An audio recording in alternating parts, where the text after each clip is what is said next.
Dithandwa ta Nkulunkulu, lamuhla libandla ligubha umkhosi wekumiswa kwelisakramente lelingcwele kanye nelisakramente lebuKristu. Lekungemasakramente lasikhombisa kutinikela kwakhe Kristu atinikelela kutsi tsine sisinziswe. Phindze futhi asikhombise kutinikela kwebantfu batinikelela kutsi tsine singahlukaniswa naye Kristu. Dithandwa ta Nkulunkulu-ke empilweni yethu yelukholo siyaye sibone ukuthi uNkulunkulu lotiveta kitsi njengaNkulunkulu welutsandvo. Lokusho ukuthi impilo yethu naNkulunkulu impilo yelutsandvo. Lutsandvo lwaNkulunkulu lolunganawo umkhawulo. Lutsandvo lwaNkulunkulu lolungenaso siphetfo. Kanjalo lutsandvo lwaNkulunkulu loluphindze lusikhombise ukuthi uNkulunkulu umethemba kangakanani umuntu ukuthi lolu lutsandvo lwakhe angalendlulisela futhi nakulabanye. Lutsandvo lwaNkulunkulu lolutawuhlala njalo lukhona emkhatsini wetfu ngekuthi tsine sisebentisane naNkulunkulu ekulendluliseni silwendlulisele nakulabanye bantfu. Sitawukhumbula indzaba ya-Adamu. Adamu lowaniketwa uNkulunkulu umyalo wekuphilisana naye engatseni yase-Edeni. uNkulunkulu wamethemba Adamu ukuthi lona myalo uyakuwendlulisela kumkakhe Eva. Kanjalo nasifundza tindzaba letinyenti lesitfola kevini laNkulunkulu ngebudlelwane baNkulunkulu na-Abrahama, siyabona ukuthi uNkulunkulu lofuna kuhlala njalo akhona emkhatsini webantfu bakhe.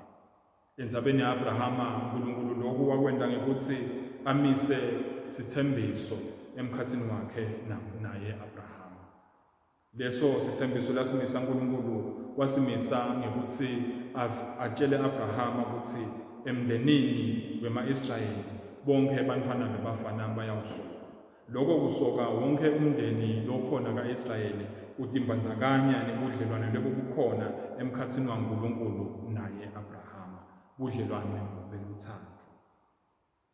uNkulunkulu wamethemba Abrahama kutsi utawuwendlulisela lona myalo kuso sonke sive saka-Israyeli, futhi Abrahama wakwenta lokho. Esifundweni sethu-ke lamuhla lesisifundzile sekucala esitholakala encwadzini ya-Exodus, siyambona uNkulunkulu ashicilela budlelwane bakhe noma sento sakhe sekukhipha abantfwana baka-Israyeli eGibhithe. uNkulunkulu uthumela Mose nemiyalo lihambisana nekudliwa kwesidlo sePhasika. uNkulunkulu uyamethemba Mose ukuthi utawundlulisa lo myalo awundlulisele esiveni saka-Israyeli.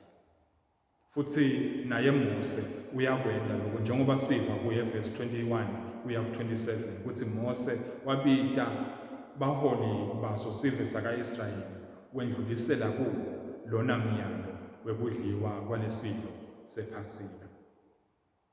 Lona umyalo lokhuluma ngekudliwa kwaso sidlo sePhasika kanye nesinkwa lesinganambizo. uNkulunkulu wasebentisa kudla kumisa budlelwane bakhe nebantfwana baka-Israyeli. Lomunye-ke angatibuta ukuthi yini uNkulunkulu asebentise kudla kude kuthi ente isiqiniseko sokuthi lobu budlelwane bakhe nebantfwana baka-Israyeli labakhipha eGibhithe buyawuhlala bukhona etingcondvweni tabo. Kungenxa yokuthi bantfu baketfu wonke umndeni noma ngabe umndeni lophuye kangakanani unaso sikhatsi sekuhlala phasi udle. Unaso sikhatsi sekukwabelana kudla. Phindze futhi ngesento sekwabelana kudla sine bantfu sisuke sibonakalisa lutsandvo lwethu lesinalo nalabo lesabelana nabo lokudla.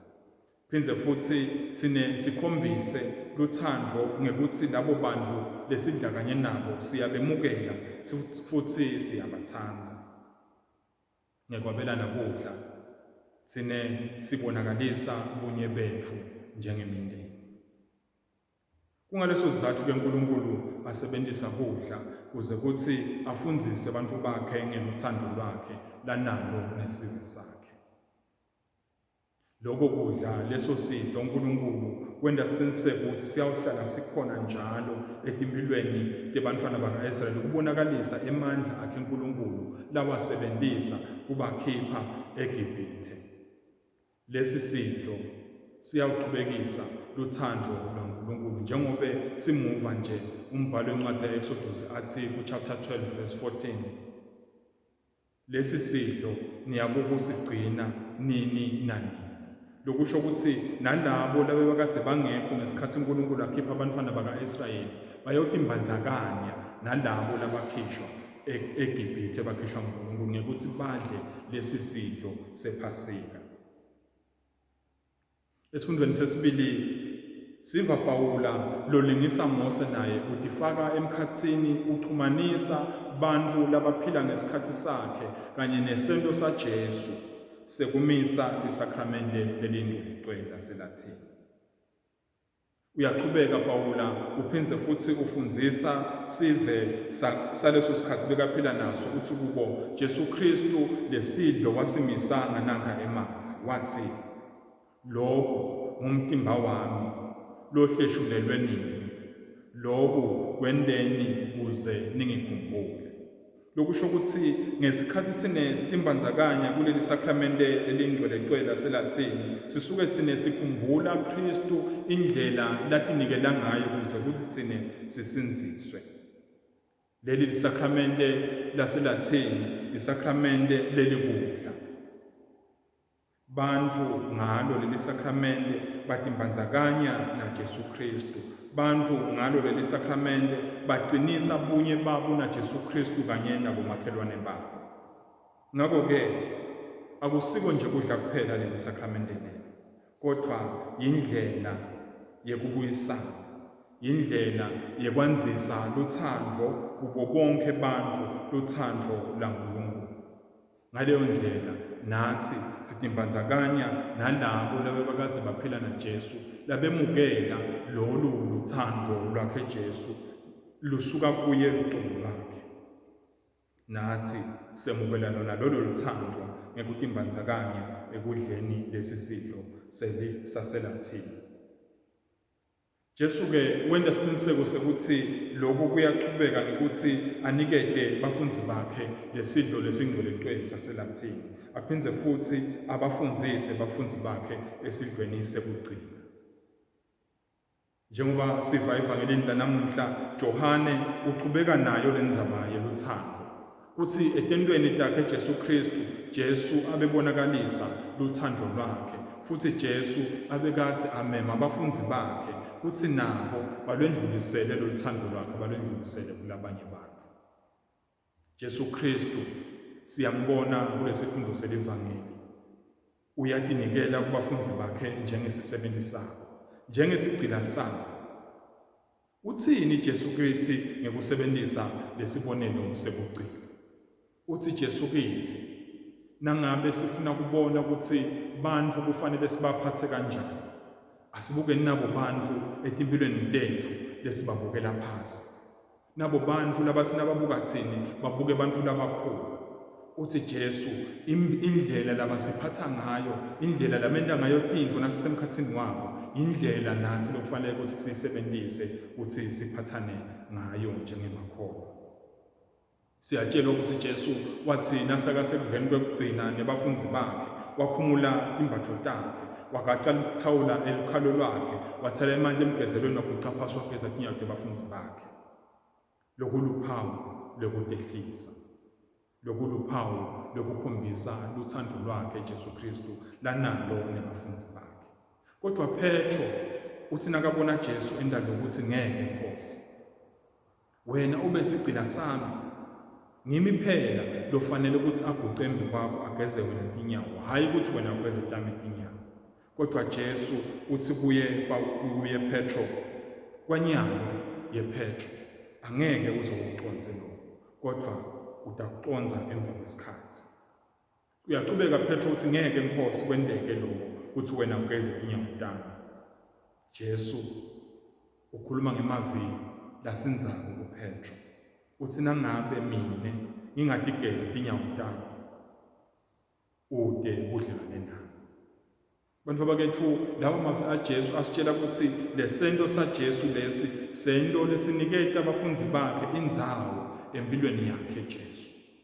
Lesi sento saJesu lesiniketa abafunzi bakhe indzawo eluthandweni Jesu lanalo nabo kanye nakuNkulunkulu. Ngalamanye amavi, lena yindlela Jesu lenta ngayo ukuthi abafunzi bakhe babe yingxenye yalempilo yakhe naloluthando lwakhe. Kanjalo nathi Jesu uyasimema ukuthi sitimbandzakanye naye ngekuthi sitehlise njengoba yena ayitehlisile. Watenda sigcina sabo bonke bantfu kuze ukuthi asifundzise ukuthi impilo elikholwa ibita ukuthi umuntu abe sigcina sabo bonke. Tithandwa taNkulunkulu, njengoba namhla sigubha lo mkhosi lomkhulu kangaka welibandla, umkhosi lapho khona inkosi yethu Jesu Kristu itinikela ukuthi ibe sisebenzise lusindiso lwethu. Kuphindze futhi lona kube ngumkhosi lapho khona abapristi bethu bavuselela kutinikela kwabo kude kuthi babe tisebenti talo libandla laNkulunkulu netisebenti tabo bonke bantfu uNkulunkulu latibitele khona. Lona ngumkhosi losimeme kumunye nangamunye wethu kuthi nathi sendlulisele loluthando uNkulunkulu lasithandze ngalo kubo bonke bantfu. Kuphindze futhi kube simemo sekuthi sendlulisele kubuyisana nalabo lesidla kanye nabo njengoba kudla kuyindlela yokukhombisa ukuthi bantfu siyabemukela futhi siyabathanda. Kuphindze futhi kube simemo sekuthi lo munye nalomunye wethu atinikele ukuthi utawuba sigcila seluthando lwamakhelwane. Kuthi nathi silalele emavi aJesu lawaphindzako nalamuhla nakanathi lapha kulo mkhosi lesugubhako namuhla. Inkosi yethu Jesu Kristu nathi yasiyala ngalawo mavi leyayala ngawo bafunzi babo. Ithi, ningibita ngemfundzisi nenkhosi. Nenda kahle futhi nginiko lokho. Nangabe ke mina lengiyinkosi yenu nemfundzisi wenu ngigeze tinyawo tenu, nanike kufanele ukuthi nigezane tinyawo ngobe nginendele sibonelo kuze nani nende njengobe nami ngendile kini. Amen.